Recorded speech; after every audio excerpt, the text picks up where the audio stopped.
स्थिर सुखमासन प्रयत्न शैथिल्य अनंत समापत्तिभ्याम। वैयक्तिक रूप से या सामूहिक रूप से जब भी ध्यान के लिए बैठते हैं, स्थिरता पूर्वक बैठें। सिद्धासन या सुखासन इसके लिए सर्वाधिक उपयुक्त है, जिसमें हम स्थिरता पूर्वक सुखपूर्वक बैठ सकते हैं। स्थिर सुखमासन। एक आसन में 1 से 3 घंटे का बैठने का अभ्यास होना चाहिए साधक का। प्रयत्न शैथिल्य अनंत समापत्तिभ्याम। इसमें कोई बहुत अधिक वक्त नहीं लगता है, संकल्प मात्र से प्रयत्न शैथिल्य हो जाता है और अनंत ब्रह्म के साथ हमारी समापत्ति हो जाती है, हम समाहित हो जाते हैं। एक ओंकार ब्रह्म में हम एकाकार हो जाते हैं। संकल्प मात्र से माथे से लेके, आंखों से लेके, मुखमंडल से लेके हृदय मंडल, उदर मंडल, पूरा देह शिथिल हो जाता है।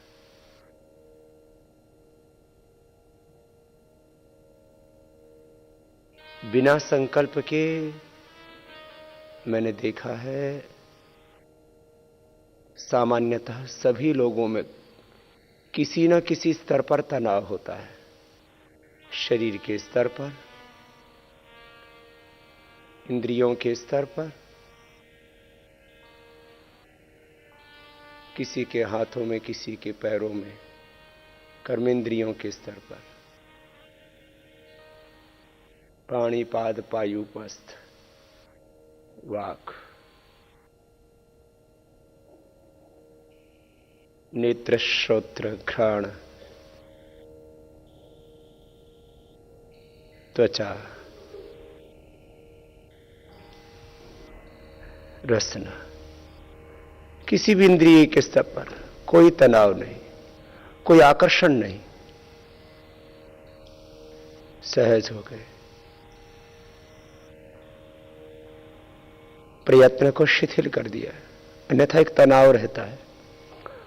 मन के स्तर पर, विचारों के स्तर पर, भावनाओं के स्तर पर एक अनहोनी का डर, किम कर्तव्य विमूढ़ता, अनिर्णय की स्थिति, संशय की स्थिति, कहीं ना कहीं कोई ना कोई, किसी न किसी कोने में मिथ्या ज्ञान, अल्प ज्ञान, अज्ञान, ये हमारे भीतर की शांति को बाधित करता रहता है।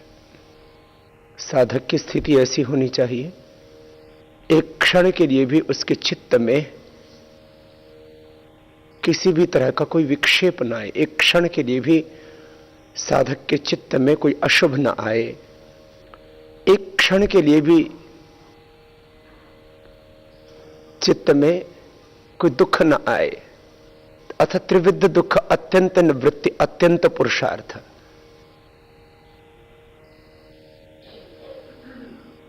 लेश मात्र भी कोई क्लेश, कोई विकार, कोई क्लिष्ट वृत्ति, कोई दुख पूर्ण विचार, कुछ नहीं, बस अपने स्वरूप में ठहरे हुए। प्रयत्न को शिथिल कर दिया, अनंत ब्रह्म के साथ एकाकार हो गए। फिर शुरू होता है योग। क्षिप्त मूढ़ विक्षिप्त अवस्था में योग नहीं होता, एकाग्र अवस्था और निरुद्ध अवस्था में ही योग होता है। और यह एकांतिक योग भी होता है, साधना काल में भी, जब हम भगवान की स्तुति, प्रार्थना, उपासना, भक्ति, आराधना, ध्यान, समाधि लगाते तब भी, और व्यवहार काल में भी योग सहज हो जाता। सहज योग, जीवन मुक्ति। प्रयत्न शैथिल्य अनंत समापत्तिभ्याम। और अब ओंकार और मंत्रों का जप करेंगे। ओंकार और गायत्री आदि मंत्रों का जप करते हुए उस ब्रह्म के साथ एकाकार होंगे। इसको हम सविचार समाधि कहें, भगवान की महिमा का विचार करते करते, उसको स्वीकार करते करते उसके साथ एकाकार होते चले जाते हैं। प्रभु तू ही तू। ओम तत्सत।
भूर्भुवस्सुः तत्सवितुर्वरेण्यं भर्गो देवस्य धीमहि धियो यो नः प्रचोदयात्। ॐ त्र्यम्बकं यजामहे सुगन्धिं पुष्टिवर्धनम् उर्वारुकमिव बन्धनान् मृत्योर्मुक्षीयमामृतात्। ॐ सहना भवतु सहनौ भुनक्तु सह वीर्यं करवावहै तेजस्विनावधीतमस्तु मा विद्विषावहै। ॐ असतो मा सद्गमय तमसो मा ज्योतिर्गमय मृत्योरमा अमृतं गमय। ॐ सर्वे भवन्तु सुखिनः सर्वे सन्तु निरामयाः सर्वे भद्राणि पश्यन्तु मा कश्चित् दुःखभाग् भवेत्। ॐ शान्तिः शान्तिः शान्तिः।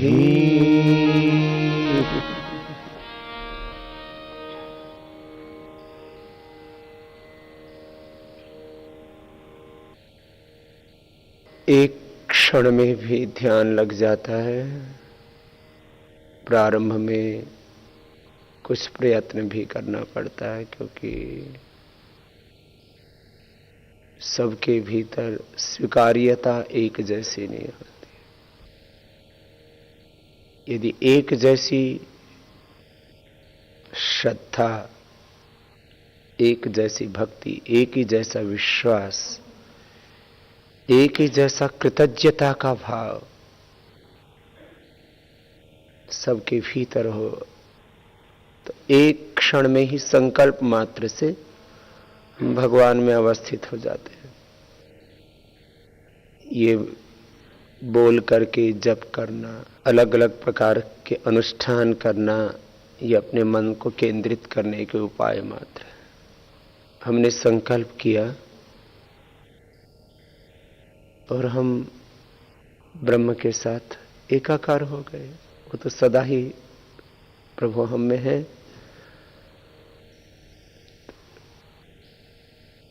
एक श्वास लिया, सह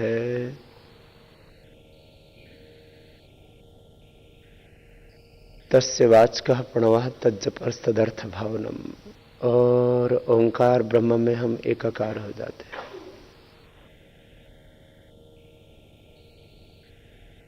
इसके लिए श्रद्धा, भक्ति, प्रेम, प्रभु के प्रति कृतज्ञता का भाव, भगवान के अनुग्रह को स्वीकार करना, उसकी महिमा को स्वीकार करने का भाव। भक्ति विशेषात आवर्तित ईश्वरः तम अनुगृणाते अविद्यान मात्रेण, संकल्प मात्र से ही भगवान का अनुग्रह हम प्राप्त कर लेते हैं। बस बाद में तो इसकी निरंतरता बनी रहती है। धारणा, ध्यान, समाधि, किसी भी नाम से इस प्रक्रिया को हम बोले, त्रयम एकत्र संयम प्रज्ञात प्रज्ञालोकः तस्य भूमिषु विनियोगः। अब आज्ञा चक्र या सहस्रार जैसा जिसको अनुकूलता हो, या हृदय, वहां पर मन को केंद्रित करके धारणा, ध्यान, समाधि, संयम, प्रज्ञालोक पूर्वक हम प्रथम 2 से 3 मिनट भस्त्रिका का अभ्यास करेंगे, पूरे वेग के साथ, पूर्ण पुरुषार्थ, पूर्ण समर्पण।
लेने में भी, छोड़ने में भी पूरा बल।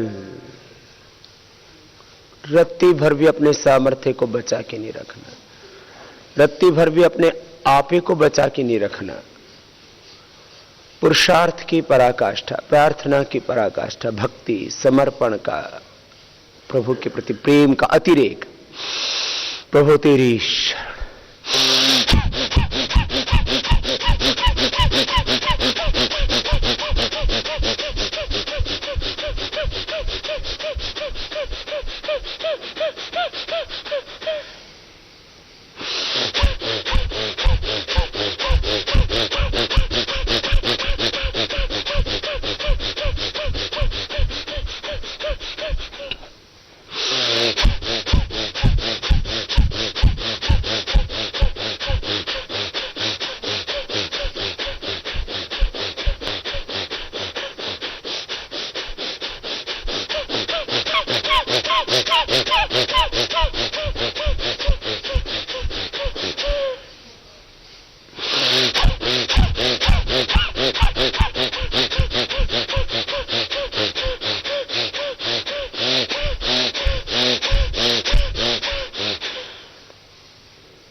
लेने में भी पूरा बल, छोड़ने में भी पूरा बल। आज्ञा चक्र में धारणा, वही ध्यान, वही समाधि, वही संयम, वही एक प्रज्ञालोक की अनुभूति स्वतः होगी, ये काल्पनिक नहीं, वास्तविक रूप से अनुभूति के स्तर पर व्यवहारिक रूप से हमारे लिए यह सत्य सिद्ध हो जाता है। तज्ज्ञात प्रज्ञालोक तस्य भूमिष्व विनियोग प्रातिभादवा सर्व।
रिलैक्स,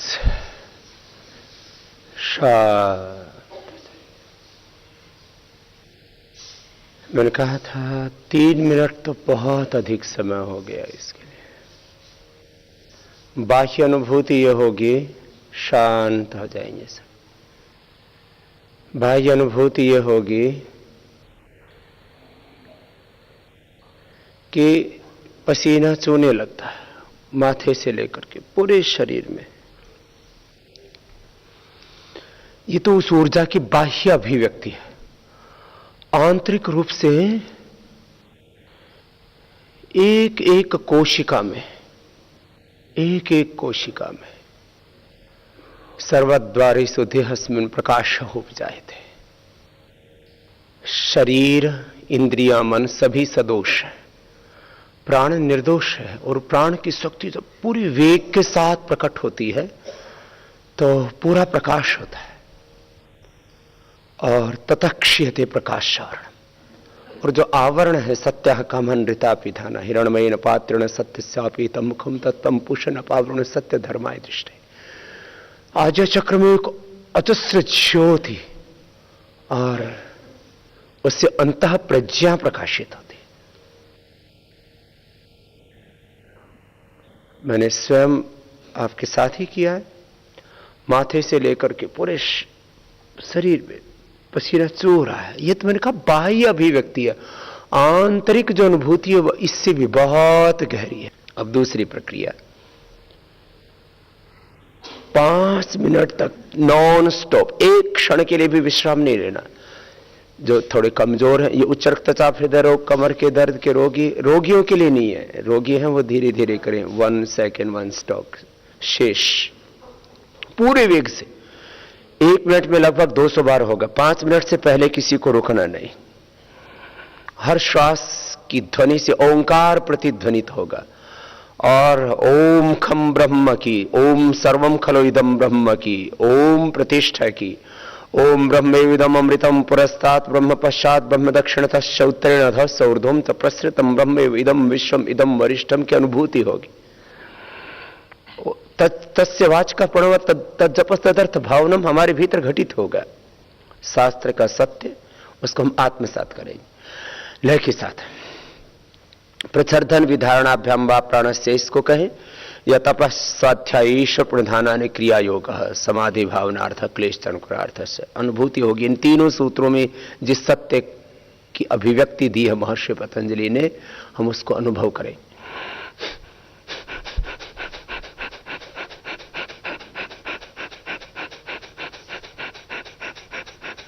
जो आपने केंद्र बनाया, आज्ञा चक्र या हृदय चक्र या सहस्रार, उसी केंद्र में धारणा, वही ध्यान, वही समाधि, वही संयम।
लेने में ध्यान नहीं लगाना, लेने में प्रयत्न नहीं करना, छोड़ने में ही पूरा प्रयत्न आएगा अपने आप सहज।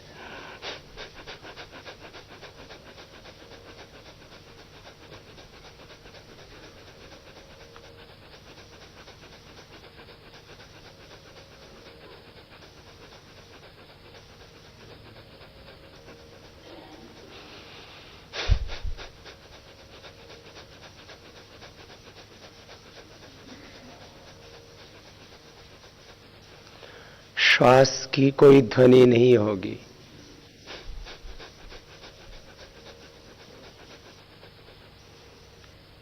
श्वास की कोई ध्वनि नहीं होगी। अंदर अंदर से होने दो ना, बहुत सहज, बहुत सहज बहुत सहज होगा, वेग पूरा होगा, लेकिन भीतर भीतर प्राण का मंथन होता है।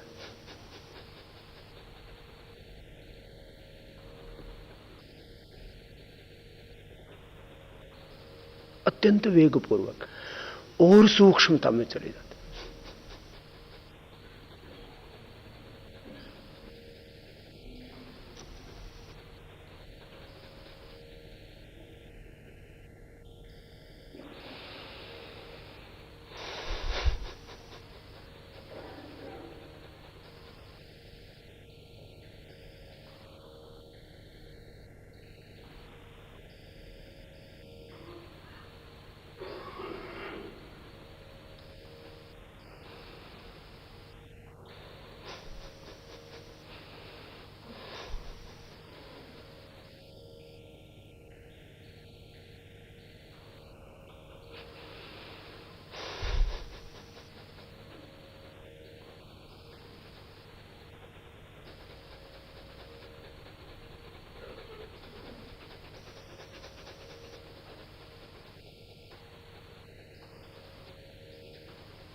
एक तरफ पूरा वेग है और दूसरी तरफ गहरी शांति, पूरी नीरवता।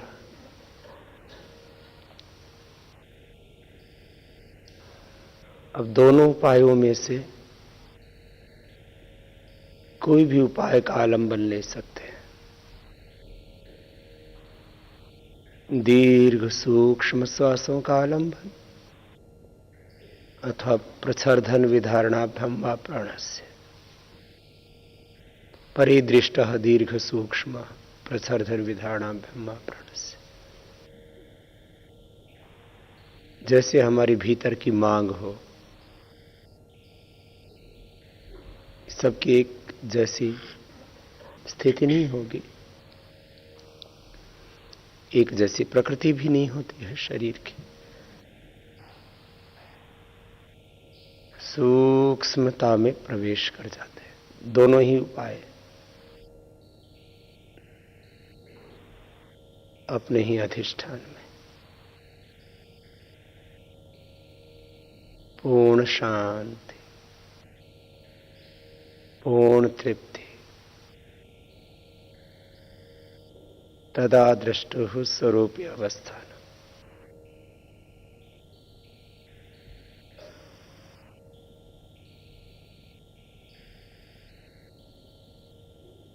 दीर्घ और सूक्ष्म इतना होता है, 1 मिनट में एक श्वास प्रश्वास ही पूरा हो पाता है। एक श्वास, एक प्रश्वास।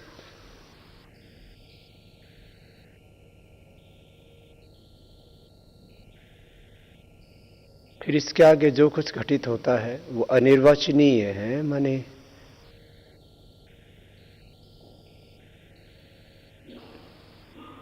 बस अपने स्वरूप में है, अपने अधिष्ठान में है।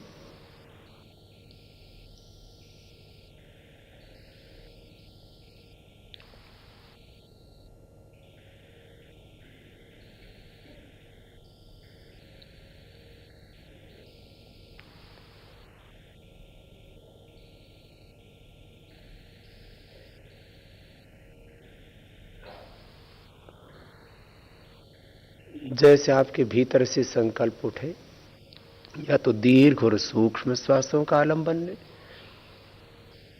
और अपने धारणा, ध्यान, समाधि, संयम, प्रज्ञालोक उसको खंडित नहीं होने दें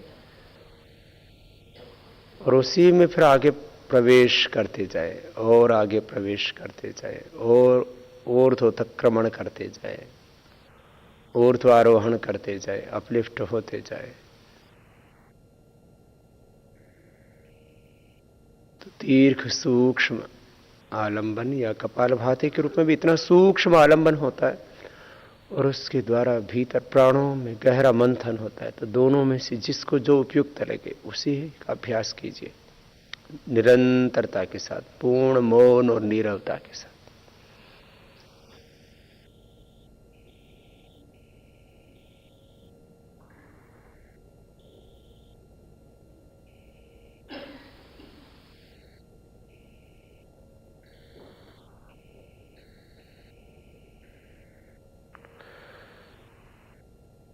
कपालभाति जब तीव्र वेग से होता है तो भी गहरी नीरवता होती है, निर्विकार निर्विचार स्थिति होती है।